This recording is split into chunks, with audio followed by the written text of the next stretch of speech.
નમસ્કાર દર્શક મિત્રો, अब तक चैनल પરથી પ્રસારિત થતા ચાય પે ચર્ચા કાર્યક્રમમાં આપ સૌ દર્શક મિત્રોનું સ્વાગત છે। જે દોસ્તો, ખાસ કરીને ચાય પે ચર્ચા કાર્યક્રમ અંતર્ગત આપણે વિવિધ ક્ષેત્ર સાથે સંકળાયેલી ડિગ્નિટી સાથે વિવિધ ચર્ચાઓ કરતા હોઈએ છીએ તેમજ મુલાકાત લેતા હોઈએ છીએ, પરંતુ આજની તો કંઈક વાત જ અલગ છે। આજે આપણે એવા મહાનુભાવ સાથે વાતચીત કરવાના છીએ કે જેઓ સેન્ટ એન્થનીઝ ગર્લ્સ એકેડમી સ્કોટલેન્ડ યુકેના તેઓ ગવર્નર છે। એ જે સ્કૂલ છે એના ગવર્નર છે, સાથે સાથે સિનિયર ટીચર પણ છે અને ઇન્ટરનેશનલ ટ્રેનર પણ છે। એવા જ માઇકલ ફ્લોરસ, તેની સાથે આપણે ઘણી બધી ચર્ચાઓ કરવાની છે અને ત્યાંના જ સિનિયર એક્સ સ્ટુડન્ટ કહી શકાય તેવા એબિગેલ બી આપણી સાથે છે, તો તેની સાથે આપણે ઘણી બધી એજ્યુકેશન સિસ્ટમને લઈને ચર્ચા કરવાના છે। Sir, first of all welcome to in our program. First of all, I want to ask you one question, that what is your purpose to come in India? Well, my purpose to come to India was to strengthen the links with Panchil School. They are our partner school, and they have a very forward-looking international dimension to their curriculum.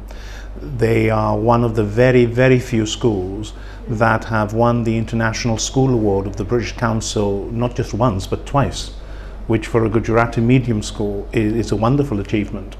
Okay, how is foreign education different from Indian education? Well, I think the most striking difference for me is in the classroom. Indian classrooms tend to be more formal, more teacher directed, whereas classrooms in Britain, you tend to see a greater variety of teaching methods, and the children are more involved in teaching and learning activities that you tend to find in Indian classrooms. And what is your school system in your country? What is school system? Well, the school system is a little bit different to the system in India, especially the ages. So your primary goes to 13, whereas with us the primary stops at 11 and they transfer to secondary schools. Also at age 16 there's a fundamental difference, whereas in India you transfer to one of 3 streams. In Britain the children choose different subjects, so they have a choice of, shall we say, 3 or 4 subjects from a list of 30 or 35. So that means that the children study things that they are very interested in, and for many of them it's what they want to study at university as well.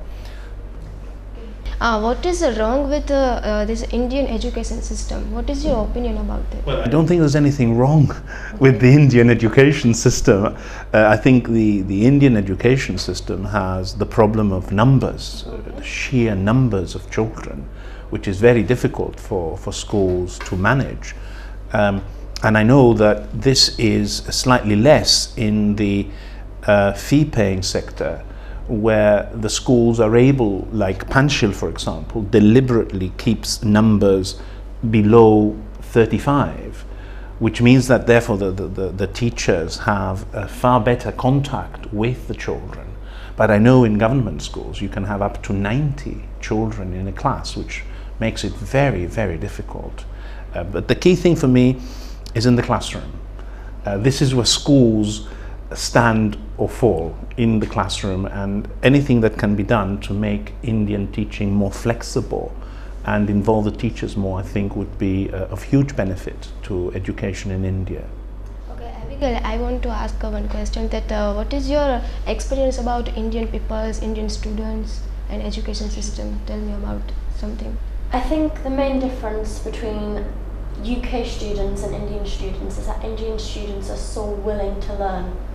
They're not laid back thinking, oh, when is this lesson going to end? They want to contribute to the lesson. They're so eager to learn from me, from Maikal sir, and I think they're so eager to teach me.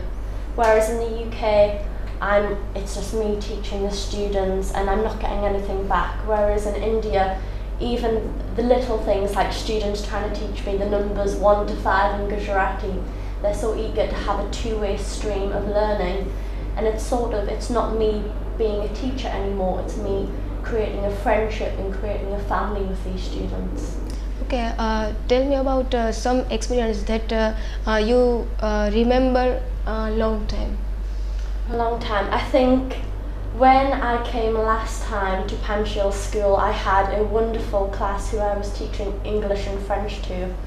And I remember on the last day we had a big assembly and the children came up and they were sharing their memories, but they were doing it in the way I taught them. So the English sentences, I had some children saying sentences in French about how they were going to miss me, how they've learned so much. And I remember one girl coming over to me and giving me a big hug and saying, Abigail, you're not my teacher, you're my sister. One more thing, that knowledge is nothing until you implement that knowledge in your real life. What is your opinion about that? I think it's just real life as well as learning with each other. I think it's hard when you're a teacher and you're constantly thinking, well, I'm never going to learn anything from these students.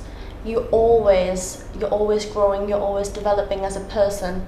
And I think as long as you take that standpoint that you can always take something back from the students, you will always learn. Okay, Michael sir, I would like to one question. That in our education system, teachers are more important. That tell me, who grades schools, teachers or parents? Well, in Britain, there is an official government body called Ofsted, Office for Standards in Education, which visits schools every 3 or 4 years and officially grades the schools. And parents are then able to read the reports and make a decision as to which school they send their children to. Now, this is something that teachers do not especially like in the UK, because schools are graded outstanding, like St. Anthony's was graded outstanding, they're graded good, notice to improve, or unsatisfactory. And if you are graded unsatisfactory, the school may close down and the teachers may lose their jobs. So it's a very different situation to what you have in India. Okay, how do we recruit and keep the best teachers?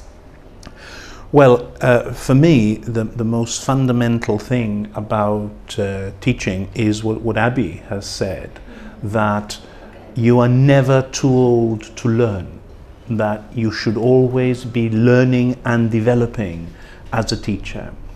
You should never have the situation where you say, I have qualified, I have my degree, I am a teacher, I now know everything.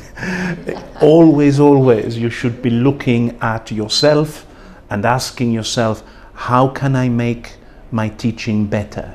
How can I offer a better service to the children? And that has to carry on throughout your career. I am 68 years old and I am still looking at the way I teach students at Panchil and sending the material and looking at the materials that I did last year and saying, this did not work well, I can improve it by this. So that is a mindset that teachers need to have.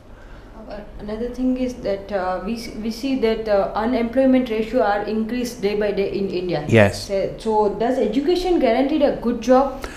Yes, education is seen in many societies as the great mechanism for improving people's opportunities to get not just a job, but increasingly a better job. And I think in every society, and in India I have noticed this, parents want their children to achieve more than them. Right. And education is the great lever to achieve this. So I think like Nelson Mandela said, if you wish to develop a nation, develop the education system, because it is the children who will lead India into a greater and more developed country in the next 30, 40 years. That's right. Do you think the teachers, the principals and the teaching staff really know what is happening to the outside world? Are they connected to real world? I think certainly in Panchil we've seen that they've got such a wide and diverse international dimension, not just with the UK, but they understand lots of different cultures. So I think in those schools, yes, certainly in Panchal, but I think maybe in government schools, because the teachers clearly they don't have the need to want to teach the children. They have tenure, so the government hires them. They have no incentives to learn other things because they're clearly always going to get that pay package at the end of the day. Yes. So I think it's hard. Certainly in government schools, I don't think they do understand international dimensions as much, but certainly in schools such as Panchal, which are fee-paying schools, we have seen a more diverse international dimension, yeah. So as we talk about our education system, and as we see that mostly high educated people are involved in so many criminal activity also. Yes. Then what is your opinion? Education is important, but where we are? Yes, I know, and this is not a problem unique to India, might I add. I think in the 21st century, you're getting away from criminals who go around beating people up in the street and stealing their wallet, into more sophisticated crimes, the cyber crimes. And cyber crimes are done by educated people because of the knowledge. So I think what we're seeing in the world as a whole is this drift away from old-fashioned robbing banks and so on to more sophisticated forms of crime. And you're quite right. With higher education, you get more sophisticated people doing more sophisticated crime. Yes, yes. Okay, sir, how can we make schools more attractive? I think, I said before, a school is more or less effective by what happens in the classroom. Right. And if you improve what is happening in the classroom through the training you give your teachers, but above all through what the senior leadership expects of the school and of the teachers, then that for me is the best way forward. It has to start, improving a school starts with the vision of the senior leaders.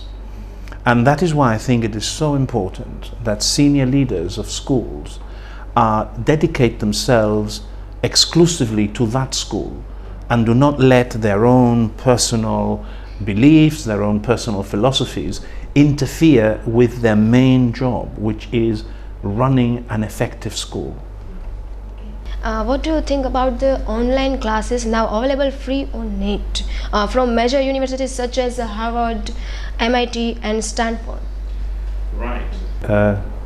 Well, I think the online classes have certainly developed education as a whole. Maybe even 10 years ago you wouldn't see these online classes and it was exclusively had to go into the classrooms, you sat there, you're getting lectured. Even now at my university we have certain classes that are put online.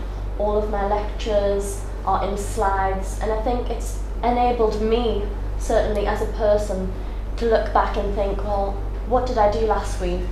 You can reflect on learning, and certainly for people who find it hard to get into certain universities by car or by bus or by train, they're able to do it at home. So certainly people who are older generations, maybe if they have children or if they have extra commitments, they can get that degree but by staying at home and certainly working or looking after children at the same time. Yes, can I just add to that that Abby's quite right. The electronic classrooms do give students an extra dimension, but I think it is important to remember that part of the university experience is developing as a person.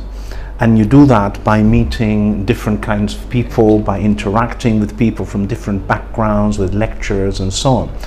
The ideal mix is, of course, to have both, to have access to online education while at the same time having the daily contact with different people that will help mature you as a person. So sometimes we also see that so many people running school and colleges in India, Yes. but it's just a part of making money. Yeah. And sometimes they are also corrupted. Yes. So what is your opinion? Well, Education. I know of this from conversations I have had. I do not think money should be, sorry, education should be a money-making activity, just that. Clearly, if trustees invest in setting up a school, they expect to get some money back from it. But at the end of the day, the key thing is for a school to be an educational establishment and to set at its core aim the development of young people. That has to come first. Then, yes, run it effectively, make a small profit, give your investors back the money they have invested, because without that money there will not be a school. So you have to be hard-headed and think, if these people are investing money, then they have to get a return. But a school should always put the children at the very heart of their work. So I know and have been given examples of very ruthless businessmen just setting up schools to make money, and the children are just ignored. That is wrong. That is wrong. And sir, India is the largest country, and we have so many youth. Yes. Like number of youths as compared to other countries. That's right. Then also we are not developed country. We are developing country. Then what is your opinion? Where we lack off? I have found that one of the things that strikes me about India is that the development is not spread across society. So to give you an example, I have visited very developed schools like Panchil itself, RKC here in Rajkot, but I have also been to very small village schools in a poor part of India, and I have seen one room with carpets on the floor, no books, no furniture, one blackboard, and to me this is the problem. The resources are clearly there. India is developing. It is one of the fastest developing economies in the world, 6-7% per annum.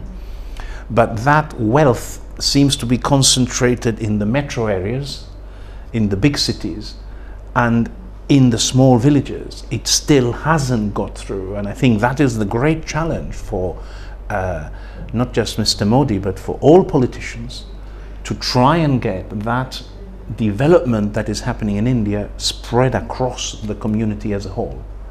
Okay, sir, tell me about the experience about our Gujarati culture and Indian culture. Well, I love coming to Gujarat. This is my sixth visit. And one of the things I most love is the way that people value their culture and their tradition. So Gujarat has very, very specific customs, the garba, the dresses, the singing, and I feel it is wonderful to see how proud people are about this.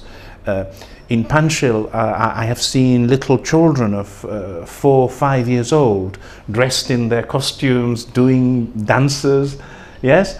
And I think it's wonderful that if you can combine the international vision with an attachment to your culture, then you get a very sort of good combination, which is what I have noticed. I love the food, I love everything. I mean, Abby has more experience of me than the culture, because she lived here for 6 months. Tell me about your experience. I think when I first came to India, I was told in Gujarat, the guest is the god. Yes. But I think it's not only treating the guest as a god, but treating the guest as part of the family.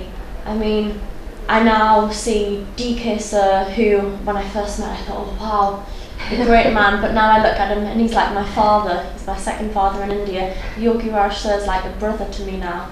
So I feel the culture is not like you would see anywhere else in the world. It's a totally different culture. You get not what you would see as a holiday trip where people think, oh, India, Taj Mahal.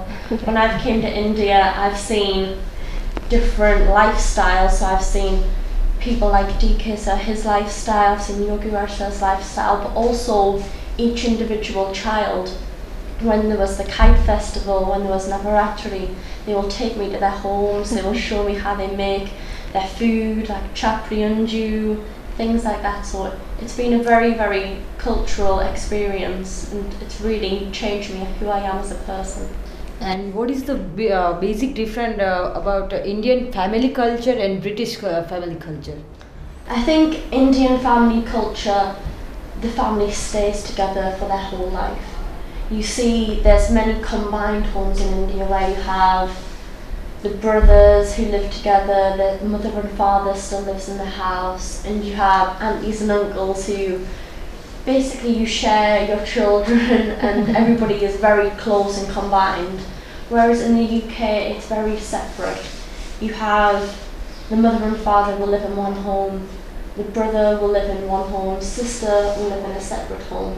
So we're very divided as who we are. Even though we're very close as a family, we will not see each other every day. We don't have, I think, that loving nature that we get in India. Yes, that is very true. We educate our children to be independent. Yeah. So that when they get to 19, 20, what they want to do is leave the home and set up their own home with a friend, with a partner, and so on. And this for us is entirely normal. My own children left home when they were 18, 19. Now they visit regularly and they speak to their mother every day and so on, but they're not with us, and I wouldn't expect them to come back and live with us. So there's a whole different approach to life and how you develop young people in the two countries. And it is wonderful to see, as Abby has said, the joint families living together in one house. One more question. If we implement any Western country education culture in India, Yes. then what do you think in India people, or we can say student, will willing to apply or willing to accept that culture also? Or is that possible for them? In my experience, students will accept whatever the school provides for them. Young people like structure. They like having their day planned for them. They don't come to school expecting to sit there and the teachers then decide to organize something for them. When you are of a school age, you come to school and you expect your day to be organized. And if you provide children when they are young with a certain experience of learning, that is what they know and they will continue with that. So my advice would be that you start in the primary sector with more the variety of methods, with different teaching materials, with teachers taking a few more risks in the classroom, yeah? And then you build up. It cannot be done in a year or two. It will take, half a generation at least to build up this sort of approach to learning. I know in my school it took a good 5 or 6 years, and we were ready for it, but it still took a while. So that would be the way I hope to see India develop, because if India wants to match post-industrialized societies in terms of its development and so on, education is going to be the key. Right. But not education that makes you forget where you come from. India has a rich and wonderful cultural heritage, and I would not be here if I were coming to a city that was like London or New York. I wouldn't come. I come here because Rajkot, Gujarat is unique and offers such wonderful opportunities. As we also seen that so many people from globe, from the country will come to India just for a study. Yes, yes, that's right. That is also a positive point. It is, because they come to India to study India. In Britain, we had some years ago an advertisement that said "India, incredible India," and certainly this is what we find, and this is why Abby and I keep coming back, because it is so different. And another thing is, what do you think about student exchange program? I think it is wonderful. Last year, we have a link with another school in Rajkot, and 2 young students came to spend a week in my school. Oh. And I saw their sense of wonder, their sense of growth just by looking at how we worked. They came to our science rooms and took part in lessons. They did cooking in our kitchens. They went to mathematics lessons and so on. I have done a lot of student exchanges with schools in Spain, with schools in France, for example, in Germany. And I think it is one of the most incredible experiences a young person can have, to visit and live in another country. And I know Abigail has visited quite a few countries as a young person that have helped her grow and develop. I think it's a very important aspect, I think, for young children and young adults these days to not just have one culture, but have many cultures that you can say are part of who you are. So when I tell my friends now, I say, well, I'm not only English now, I'm part Gujarati. I'm like a Gujarati girl now, because I think I've spent so long here and I've made these connections with families and young girls, young boys who I've taught and who I've made friends with, that I think, well, when I go abroad to different countries, my mum is always a little bit worried, but now when I come to India, she's so happy. She's saying, oh, you get to go see your other family. So I think it's a really, really wonderful experience for young people to have, Yes. to grasp a new culture and make that part of who they are. Yes. And sometimes we also seen that students are suffering from some mentally disease because Yes. of nowadays teachers are forgetting their moral duties, or we can say the ethics. Yes. So Yes. what is your opinion about that? Yes, we in the UK are very, very conscious that a teacher has a responsibility to respect the child, and the safety and well-being of the child is at the very heart of how schools operate. So I have done a lot of training of young teachers, and my advice always is, yes, have the interests of your children at heart, get close to them, but not too close. There always needs to be a professional distance between the teacher and the child. And I think the worst thing a teacher can do is to abuse their position of authority and their position within a school to impose their own values on young people. I think that is a dreadful thing for an adult to do. As a teacher, you have to be careful to keep your own personal views distinctly separate from your duty as a teacher and your duty of care to the children. So I agree with you. I think teachers need to have high ethical and moral standards. And in the UK, it is actually written into the legal framework that describes what a teacher's job is. There is a section on how teachers should behave towards their pupils, which is very, very clear that the teacher needs to be respectful of all races, of all types of children, of all the needs different children have. And one more thing, that nowadays the suicide cases in India are day by day increases because their parents want mark only, Yes. not personal development. That's right, that's right. So what is your opinion? I think that is something I have seen. There's a lot of pressure from parents on schools to their children. My child only got 83, now he has to get 87, then 92. So there is, I think, a need to educate parents as well, and explain to them what the purpose of education is. And that is not done by one school, that has to be done across the country as a whole, by the government, by the education authorities and so on. So that education is seen not just as getting more and more marks on more and more exams, but rather as a process of growth, of development of the child in all forms, academically, spiritually, morally, and so on. Schools are where children spend practically a third of their lives when they are of that age, and therefore schools are very important institutions in the development of the whole child. our education system is only focused on exam knowledge. Knowledge is not a priority. What is your opinion about it? I find that in Indian schools there is a lot of emphasis on factual information, learning, and I find a lot of repetition, a lot of chanting, where the class will repeat the same thing over and over again. You don't tend to see this in a UK classroom. In a UK classroom, what you see is an emphasis on developing skills. So social skills are very important. That is why our classrooms are arranged in such a way that children work together in pairs and work together in little groups of 4.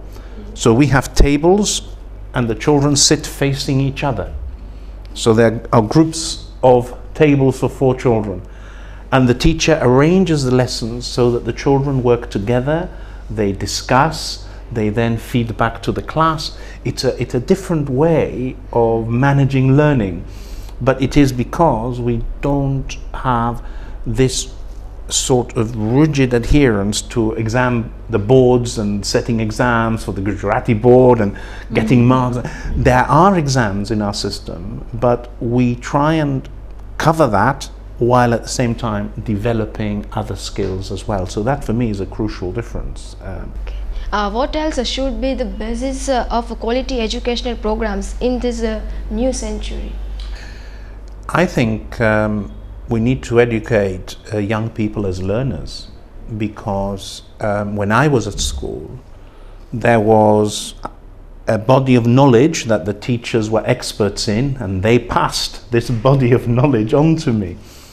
But in the 21st century, the knowledge base is growing so quickly that what you need to create in an education system is very good learners, because ultimately, for me, the best teacher is the teacher who makes himself no longer necessary, because the student can develop on her own. Yes? Yeah. So creating learners who are skilled at navigating websites, who are skilled at going through books, who are able to get knowledge from different sources and put them together, who can learn by themselves, in other words. That for me is the great challenge of education in the 21st century. I'm sure Abigail will have her own views on this as well. And how is your government support to your education or educated people? Right, the government in Britain has developed over the last 20 years or so the idea of lifelong learning, that learning does not start in school and finishes when you leave school, that we need to create people who will learn constantly. So our teachers in Britain are meant to be reflective, so that they develop a way of working where they constantly challenge themselves and what they're doing. There is now a great interest in what is called collaboration, where teachers work with each other, where schools help develop each other. So for example, my school, St. Anthony's, is a national teaching school. So we do a lot of work with teachers from other schools, as well as training young people who want to become teachers. So this idea of collaboration and learning from each other is one of the great things, I think, that the government in Britain has created over the last 10 years or so. And what is your opinion that how we will change our education system? I know it's not an easy task, it will take time, but your opinion. It is a monumental task for India, and all I can say is that I go around Indian schools and I see this enthusiasm, this great commitment to developing education. So it is there. It is there. I see it in Panchil. I see it in other schools that I visit. The desire to improve, to offer the best service. Now, for me, as I said before, the key is to spread this out as widely as possible, so that a child who is born in a small village in Uttar Pradesh has the same entitlement as a child who grows up in a rich part of Kolkata. That is the challenge for India. You do not see these huge differences in Western Europe or in the States or Australia. There are poorer schools and there are better schools, but you do not see this huge difference in what is an entitlement that every child has. Every child is entitled to a good level of education. And at the moment, the disappointing thing for India is that this is not quite happening. And making it happen across the nation is, for me, the great challenge India faces. Maikal, as you came India 6th time, Yeah. then how Panchasheel school different from another school? Well, what I like about Panchasheel School is that the senior leaders are committed to the school and to the development of the school. They don't have any other distractions in the school. The other thing I like is that I have seen in other schools, by the way, not just in Panchasheel, is they manage to keep an international dimension to their work, as Abigail mentioned, while at the same time they develop in young people a respect for their culture. So I know that when it is a certain festival in India, all of the corridors have displays about that Indian festival. But at the same time, in the corridors there are displays of international events. Abigail did a display of French words, which is on one of the walls. There is that dimension to their work as well. And this is what I really like about the schools I have visited. I have been very fortunate that Panchasheel has allowed me to visit other schools and work with other institutions in the region. And for me, it is wonderful to see how schools reach out and welcome me to work with their students, but also to work with their staff. I have done lectures for staff in different parts of the region and in a local university as well. So that for me is very heartening, that there are people out there who want to grow, who want to develop, and who are curious intellectually to welcome somebody from a totally different culture and from a totally different background, and hopefully learn something from the experience I have had. One more question to both of you. How India is different from any other country?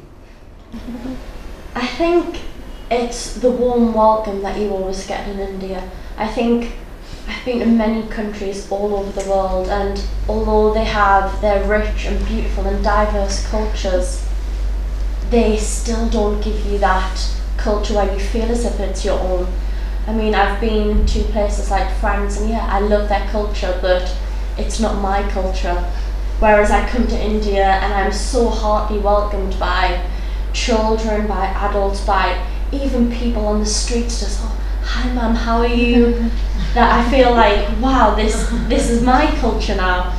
That, yes, I have my culture in the UK, but I also have a part of me that always will have a place in my heart for India and a place in my heart for Panchasheel School, because I have been so warmly welcomed by them and made to feel like not an outsider from the UK, but part of India and part of the Indian people. Yeah. Me, what I find most interesting about India is the deep sense of spirituality of Indian people. The way that their attachment to their religious beliefs is important in their lives. I have been to temples in Dwarika, Bek Dwarika, Somnath. Here in Rajkot, for example, I have been to some temples, and I am struck by how spiritual people can be. Only last week I went to a temple near Panchasheel School, and the person who is in charge of the temple welcomed us, and we were taken to a room, we sat, we meditated, and it was a very, very wonderful experience. So for me, that spirituality that Indian people have is something which is, I have found, unique. Incredible India. Yes, indeed, indeed. Wonderful India, wonderful And India. one last message for younger people, youth of India.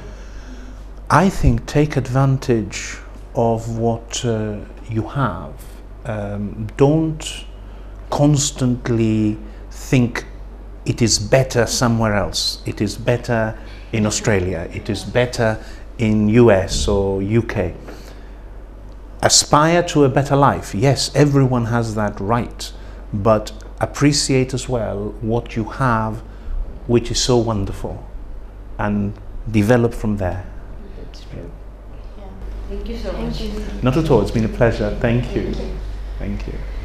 તો દર્શક મિત્રો, આપણે Michael sir પાસેથી તેમજ એબિગેલ પાસેથી આપણી Indian education system અને ફોરેનની education system છે તેને લઈને ઘણી બધી ચર્ચાઓ કરી. ત્યાંનું કલ્ચર, ત્યાંની એજ્યુકેશન સિસ્ટમ, ઇન્ડિયાની એજ્યુકેશન સિસ્ટમ તે લોકોને કેવી લાગી તેના વિશે પણ આપણે ઘણી બધી ચર્ચાઓ કરી. આવતી વખતે ફરી પાછી આવી જ કોઈ ડિગ્નિટી સાથે આપણે મુલાકાત લઈશું અને ચર્ચાઓ કરીશું. ત્યાં સુધી આપની હોસ્ટ અને દોસ્ત શીતલને રજા આપશો અને જોતા રહેજો અબ તક ચેનલ. નમસ્કાર.